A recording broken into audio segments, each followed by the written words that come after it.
The soup was still warm. That was the first thing Zack noticed when he unzipped the frost-covered tent.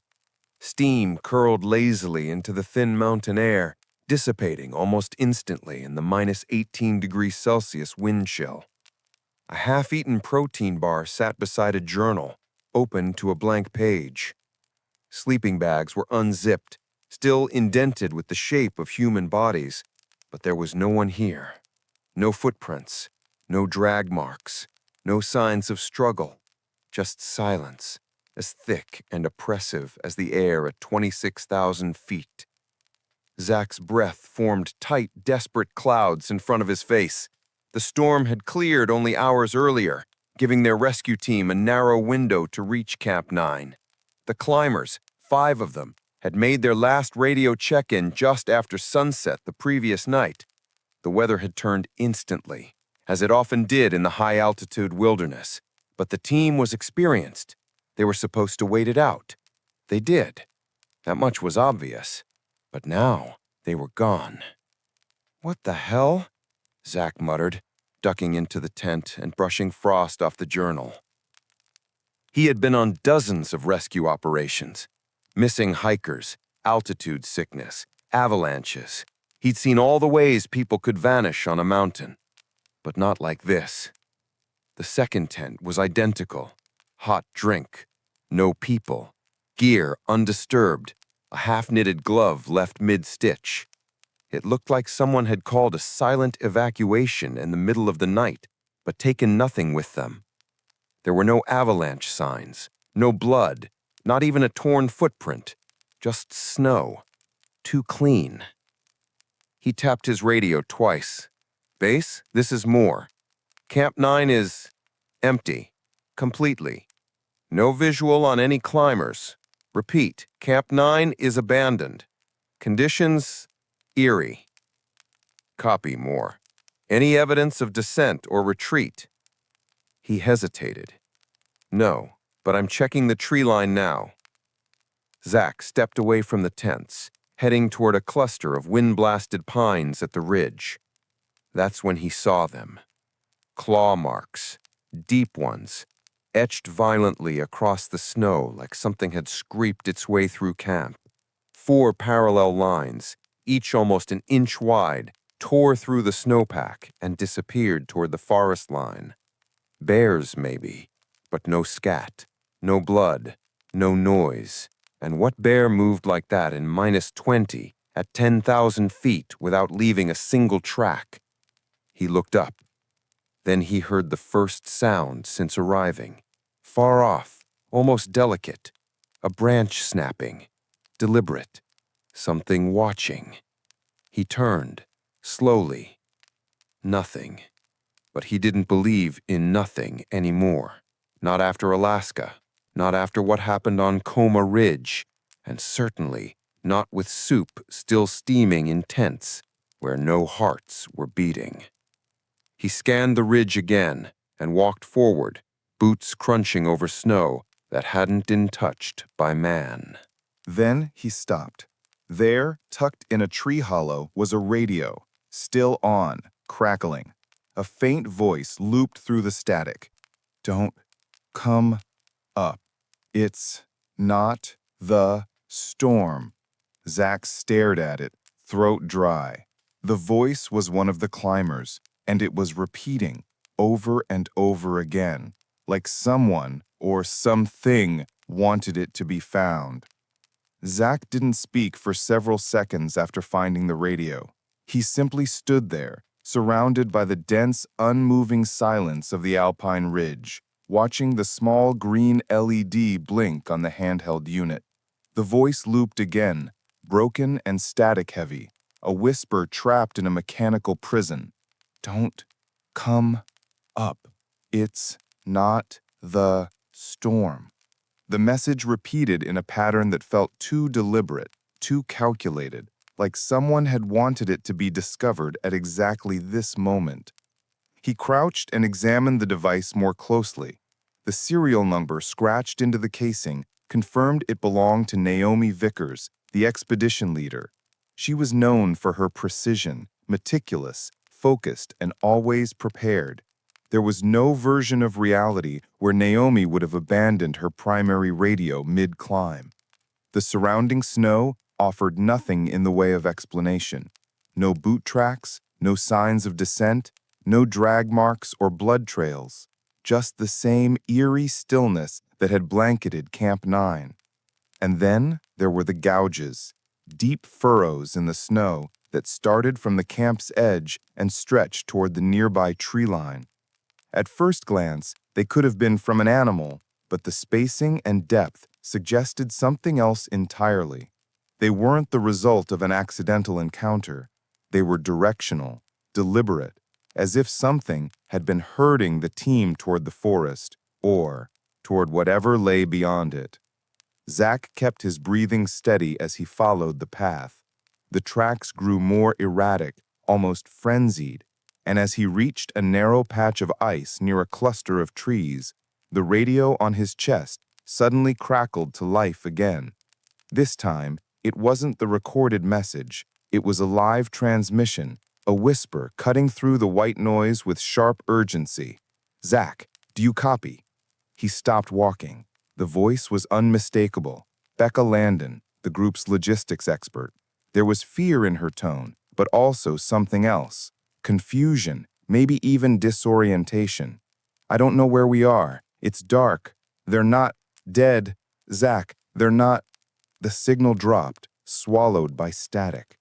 He brought the radio to his mouth and responded immediately, but there was no reply, only the hiss of interference. He looked up, scanning the tree line, trying to determine the direction the voice could have come from. The forest was still, its bare branches frozen in place by the cold. Snow clung to them in silent sheets, undisturbed. There was no wind, but a sudden scent hit him, metallic, sharp, and strange. It reminded him of rusted iron, the kind of smell that lingers in the air after something has bled. And then he heard movement, a subtle shift in the snow behind him. Not a crunch of boots, but a dragging sound, long, slow, deliberate. He turned, eyes narrowing. Nothing was there. The landscape hadn't changed, but the feeling had. Something was watching him, and he could feel it. Not above, below. He stepped backward and felt the ground give slightly beneath his heel. Before he could react, the snow collapsed. His body dropped into a narrow depression carved beneath the surface. He landed hard, shoulder scraping against compacted ice, and slid several feet before catching himself with his axe. The space he fell into wasn't a natural crevasse. The walls were smooth and strangely uniform, as though something had tunneled through this area using more than brute force, intention, maybe even design. As his headlamp adjusted to the dim interior, his eyes caught movement, or rather, the shape of something trapped within the ice itself. A human body, partially encased, frozen in a contorted position with limbs stiff and face locked in an expression of utter shock. Zach didn't need long to recognize him. Ethan Caro, one of the climbers. The last he'd heard, Ethan was leading a gear transfer to Camp 9. Now he was suspended behind a translucent wall of ice, arms frozen mid-motion, hands pointing directly downward, toward the unseen depths of the tunnel. Zach pulled himself out of the pit with a deep breath and climbed back into the open air. The mountain was changing around him. The light had dimmed. The air felt heavier, as if something underneath the snowpack was stirring with slow, deliberate purpose. He raised the radio again and spoke directly into the mic. "Base, this is Moore. I've located Ethan. He's encased in ice beneath Camp 9. There are structural tunnels under the snowpack, unnatural formations. I believe the rest of the team may have been forced into them. Possible predator activity. No surface prints. Something's wrong." There was no reply, only faint static, and then From the abandoned tents behind him, the portable stove reignited on its own. Zack turned sharply, eyes locking on to the flickering flame that hadn't been burning moments ago. His breath quickened. The tent canvas flapped once in a gust of wind that didn't exist, and then all was still again. Whatever had been here hadn't left. Something stayed behind. Zack knelt beside the collapsed snow pocket, where the ground had given out beneath him minutes earlier. His fall had only been a few feet, but the space it revealed, narrow and perfectly still, hinted at a void beneath Camp 9 that hadn't been on any map. Not a crevasse, not a fault line, a void that was somehow deliberate. He wiped the frost from his faceplate and scanned the interior with his headlamp. The beam illuminated ice walls, smoothed by time, not by tools. The shape of the tunnel angled downward gently, like a snow-packed tunnel formed by meltwater runoff or air circulation. Except this was sealed, unnaturally sealed. No airflow, no melting, no collapse. And there, 10 meters in, movement. Zack's hand went instinctively to his sidearm, then stopped. It wasn't an animal. It was a person. He dropped down and began crawling forward, his knees sinking into the granular ice. The figure didn't react to the light, just remained curled, motionless, one arm across the chest, the other partially buried beneath the snow. As he reached her, the familiar outline of her climbing jacket confirmed it. Naomi, alive, barely. Naomi. Hey, Naomi, Zack said, shaking her shoulder. Her eyelids fluttered open sluggishly, pupils slow to react. Her face was pale, lips cracked and blue, but she was breathing. Zack, her voice was faint. You came. I did. We need to get you out of here. No, not yet. She grabbed his arm weakly. Not the way you came. Zack frowned. Why? The ridge is still stable. We've got 2 hours of light. Base knows I'm here. Her eyes darted to the tunnel behind him. It's still up there. What is? She shook her head. It watched us for hours. Didn't chase. Didn't move. Just waited. Right above the tents. Then the noises started. We thought it was the wind, but it wasn't. It circled the camp. Every hour. Same direction. Same distance. Zack's blood chilled. You're talking about a bear? I don't think so. Her voice cracked. I've seen bears. This one knew where to step. He looked back toward the collapsed surface. The camp above was no longer visible. The light filtering in was fading, and he realized something else. The snow walls weren't reflecting his lamp the way they should. The moisture level was wrong. Too dry, too tightly packed. Naomi tried to sit up but winced. I fell trying to hide. Ethan pulled me toward the trees. Becca ran east. I never saw them again. Zack crouched beside her. Do you know what direction they went? Any landmarks? She hesitated. I heard Becca scream, but not like pain, like warning. Then silence. No echo. No echo, Zack echoed, confused. Naomi nodded slowly. Like the mountain swallowed it. They sat in silence for a few seconds, the kind that made Zack's throat tighten. This wasn't just a missing person search anymore. Something had gone wrong in a way that maps couldn't explain. Then he heard it again, faint, from above, snow shifting, footsteps, not running, not stumbling, placing. Zack reached up and slowly shut off his headlamp. Darkness wrapped around them, thick and immediate. Naomi didn't protest. She simply leaned into the wall, conserving what little heat her body had left. The sound came again, closer this time. Whatever was up there wasn't moving fast. It was pacing, circling, just like Naomi said. Zack waited, body tense, hand on the flare tucked into his jacket. He didn't light it, not yet. Fire was final, loud. And whatever this thing was, it hadn't attacked.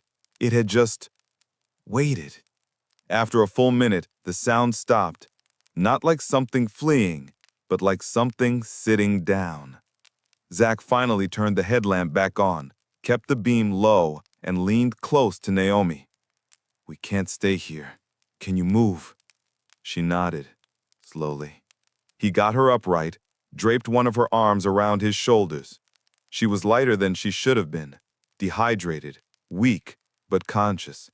They turned toward the far end of the ice pocket, the same direction she had crawled from. "Where does that go?" he asked. She looked down the tunnel. "I don't know, but it's where Ethan said he saw lights." Zach didn't ask what kind. He just moved. Because above them, the snow shifted again. And this time, it wasn't footsteps, it was breathing. The tunnel ahead narrowed into a low, angled corridor of hard-packed snow and ice. Zach had to crouch, one arm still looped around Naomi's waist, guiding her step by step as they inched forward. His headlamp pushed a weak cone of light ahead of them, but visibility was poor. Crystals of ice clung to the walls like tiny blades, glittering in strange patterns as if disturbed recently. The air was colder now, dry and sharp, biting at exposed skin. Naomi's breathing was shallow. Every 10 steps, she had to pause, bracing herself against the wall, legs trembling from exhaustion. But she pushed forward, saying nothing. There was no room for panic anymore, only instinct. Behind them, somewhere up in the white void of the collapsed camp, the snow shifted again. Not a sudden crash, not a predator's charge, but just a slow, deliberate movement, as if whatever was up there had decided to stay within hearing distance. Zach whispered, "It's following us." Naomi didn't respond, but he could tell she agreed. Her eyes kept drifting upward, toward the ceiling of snow that now seemed thinner, as if pressure from above was steadily building. He had seen bears stalk camps before, wolves too, but those animals never waited this long. They never paced without approaching. They never listened first. They reached a bend in the tunnel where the ground leveled out briefly, and Zach helped Naomi sit against a patch of compact ice. Her teeth chattered, but her awareness was returning. He pulled out his emergency ration pouch, snapped the heating pack, and held the steaming pouch near her hands. "You have to take fluids," he said. Naomi nodded. She drank slowly. Her lips were cracked, and the warmth made her wince, but she didn't stop. When she was done, she closed her eyes for a moment, then opened them with a renewed focus. "I think it's just one," she said quietly. Zach glanced back toward the tunnel they'd come from. "You saw it?" "No, but I heard it. At night before the storm hit. Same pace, same sound, always one set of prints circling the tents. Never two, never more." Zach lowered his voice. "Could be a rogue bear, injured. That might explain the behavior." Naomi shook her head. "No drag marks, no limp, clean placement, every step deliberate. And it never broke the gear lines, never trampled the perimeter, just walked." He didn't like what that implied. If it wasn't hunting in the traditional sense, then what was it doing? Naomi leaned forward, eyes narrowing. "I think it's just testing how long we'll stay isolated. It waited for the worst conditions, for night, for us to scatter." Zach stood and scanned the corridor. "Then we don't give it time. We move now." She struggled to her feet, steadier this time. They pressed forward again. The tunnel dropped slightly, then widened into what looked like a compressed shelter pocket, likely formed by snowdrift collapsing into itself over years. In the center was something unexpected. A broken trekking pole lodged into the ground at an angle. Zach moved quickly to inspect it. Near the handle, frozen in the snow, was a torn glove, orange, insulated, marked with a faded logo. "Ethan's," Naomi said softly. Zach nodded. The glove was still pliable, not frozen solid, which meant someone had dropped it recently. He knelt and examined the snow around it. No tracks, no scuffs, no slide marks. Just the glove, frozen perfectly in place, like someone had stood there silently, then vanished without finishing their next step. He turned back to Naomi. "If he dropped it here, where did he go?" "I don't know," she whispered. But he wasn't alone. I heard someone breathing behind me when I crawled out of that last chute. It didn't feel human. Zack helped her up again, trying to ignore the rising sense of pressure at the base of his spine. The mountain had gone too quiet again. Even underground, you should hear cracks, creaks, shifting ice. Instead, nothing. It was as if the entire range was holding its breath. Then, the sound came. Not from behind, from above. A slow, dense impact. Snow compressing under weight, not falling, stepping. Zack extinguished his headlamp in an instant, pulling Naomi gently against the wall. They stood in total darkness, the silence around them only broken by their breathing. Then came another sound, a sniff. Close, precise, something testing the air. Zack held his breath, and Naomi did too. The breathing was deeper this time. Rhythmic, not erratic like panic or fatigue, controlled.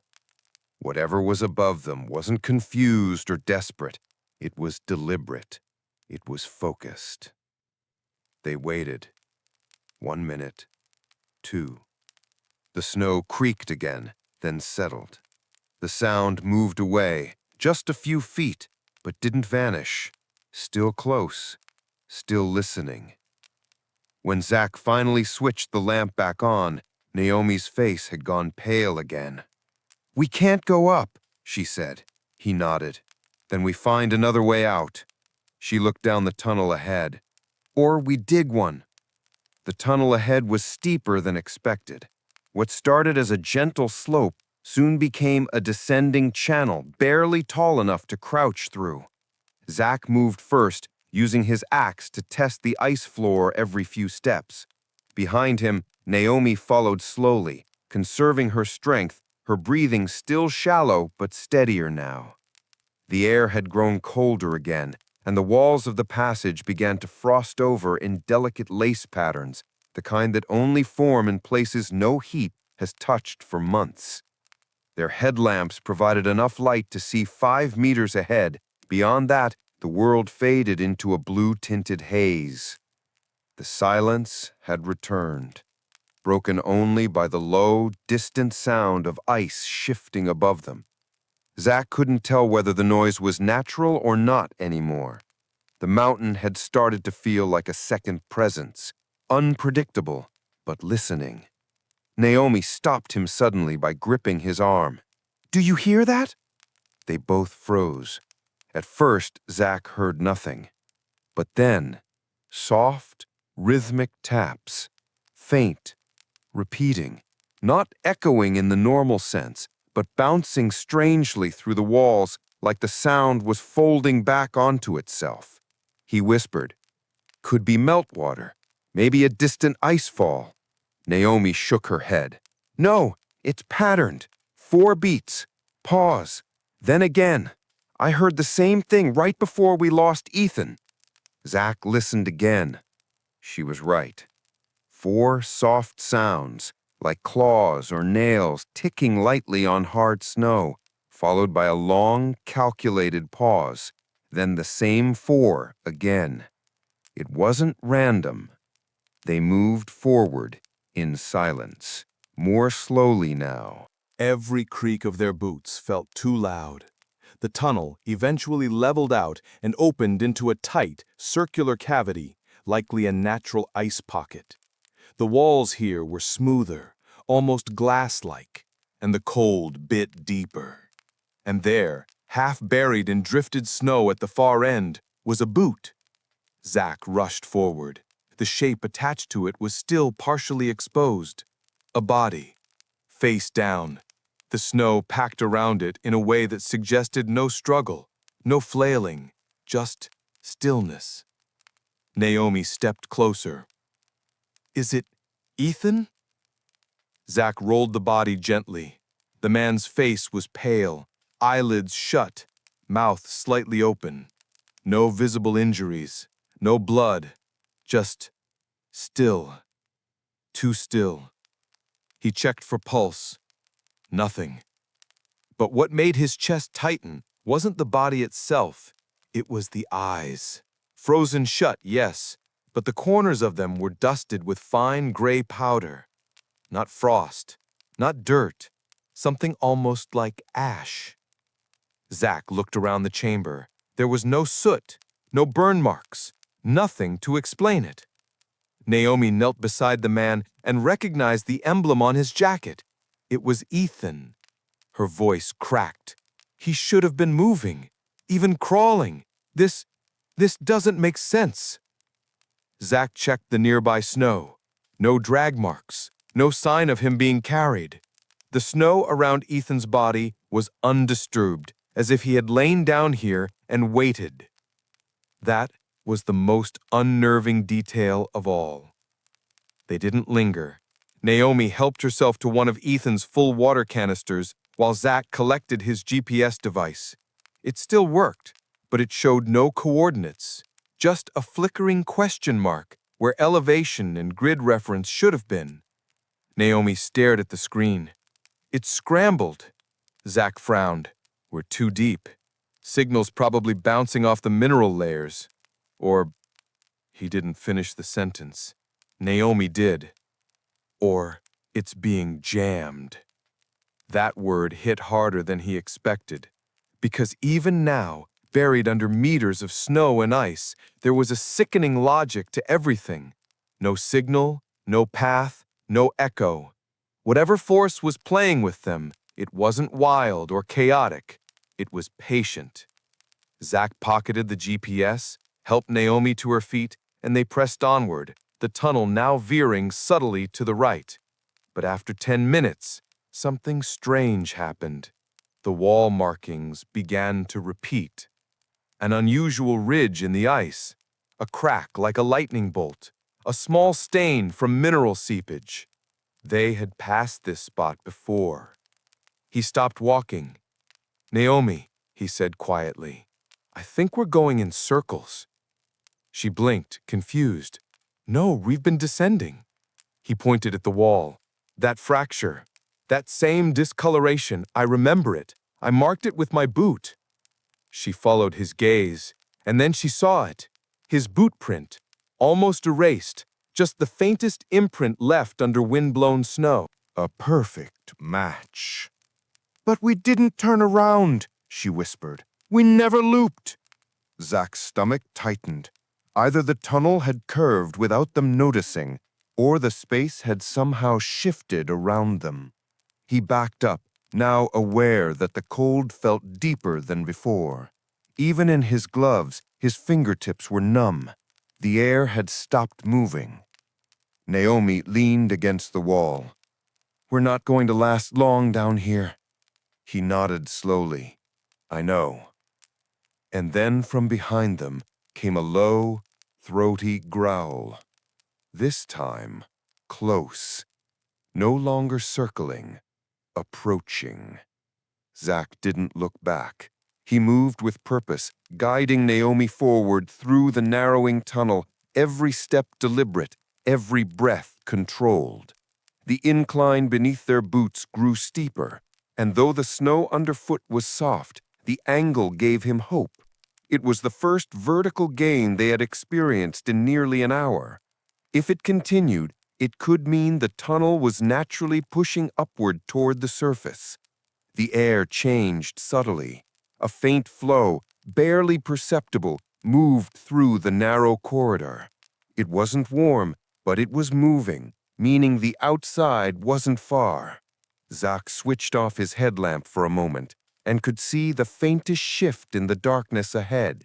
Not full daylight, but the suggestion of it, blurred by layers of compacted snow and ice. Behind them, the low thud returned. It wasn't loud or fast, but it was heavy, consistent. Something alive was still following, not out of hunger or panic, but with quiet, relentless focus. Each time it stepped, the snow adjusted, like it knew how to keep its balance perfectly on unstable ground. Zack glanced at Naomi. Her face was drained of color, but her posture remained steady. She was exhausted, barely holding together, yet alert in a way that unnerved him.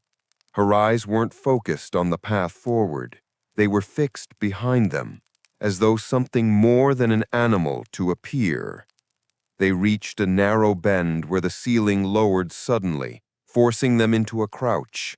On the other side, the snow glowed faintly blue. It was the kind of glow that only came from proximity to the outside, filtered daylight pressing down through the upper layers of the pack. Zack stopped just short of the wall, raising a gloved hand to the snow above. It was soft enough to dig through. They were no more than 2 meters from open air. "This is it," he said, turning to Naomi. "Help me clear it. We're almost out." But she didn't move. She stood several steps back, her shoulders stiff, her eyes locked on him with an unreadable expression. "I'm not going with you," she said. Zack froze. "What are you talking about?"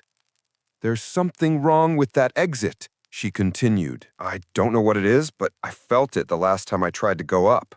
The air, something was off, like I was being pulled backward." He tried to stay calm. "You were dehydrated and probably slipping into hypothermia. That wasn't real." Naomi shook her head. "No, I was cold and weak, yes, but I was clear enough to feel it. Something is watching that exit. It's why none of the others came back. It lets you think you're escaping, but that's not what's waiting above." Zack took a deep breath and looked up at the snow dome above them. He knew it wasn't a hallucination. The light was real, the airflow was real, the tunnel was pushing upward. Every survival instinct in him said this was the only rational way out. But Naomi's fear wasn't hysterical. It was structured, grounded in something she believed with certainty. He stepped back down the incline toward her. "I need to go," he said, "and you should too. We don't have another option." She didn't step back, but her eyes softened. "There's always another option. Maybe not a better one, but a different one." Zack shook his head. "That thing behind us, whatever it is, it's not going to stop. You know that." "I do," she replied. "But I also know it hasn't killed us yet. It's waiting. It wants something." Zack didn't have time to argue. The thudding behind them was no longer distant. It was just around the bend. The tunnel carried the sound too cleanly. It was approaching, and it would reach them within minutes. He turned again to the exit, pulled the axe from his pack, and began digging. Snow fell in soft layers, revealing thin veins of light as he pushed upward. Each motion sent fine crystals down his jacket sleeves, but he didn't stop. Within less than a minute, he had pierced the final surface. A cold gust rushed in from outside. It smelled clean, sharp, thin, mountain air. He turned to call out to her again, but Naomi wasn't standing anymore. She had moved down the tunnel, not running, not retreating, just walking, back into the dark. "I'm going to see how far it goes," she said over her shoulder. Zack wanted to stop her, to argue, to tell her she was making a mistake. But instead, he looked up through the hole he'd carved and saw the early light of day washing over jagged peaks far above. Storm clouds lingered on the horizon, but for now, the sky was open. He pulled himself up and out, dragging his gear behind him. When he stood, the world was quiet. No creature lunged, no force pulled him back, just wind and snow and empty sky. But when he looked back down through the opening one last time, Naomi was gone.